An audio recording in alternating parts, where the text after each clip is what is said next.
Hey fellow Dota fanatics, welcome to Gaming Basics, your one-stop solution for mastering the essentials.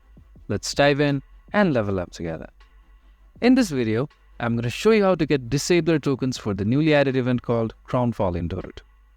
To do so, you first need to open your Dota 2 via the Steam client and then go to Act 1 by clicking here. Here you'll see the overworld map of the event. So to get Disabler tokens, first you need to see which heroes give you Disabler tokens upon wins. To do that, all you need to do is click on this icon right here which says Disabler. Click on it. And here you'll see the list of the heroes that will give you Disabler tokens. On the right, you'll see the list of heroes that will give you 1 Disabler token upon wins. And Bane and Lion will give you 2 Disabler tokens upon wins. If you found this video helpful, please give us a thumbs up. And if you have any questions for us, please feel free to mention us in the comment section down below.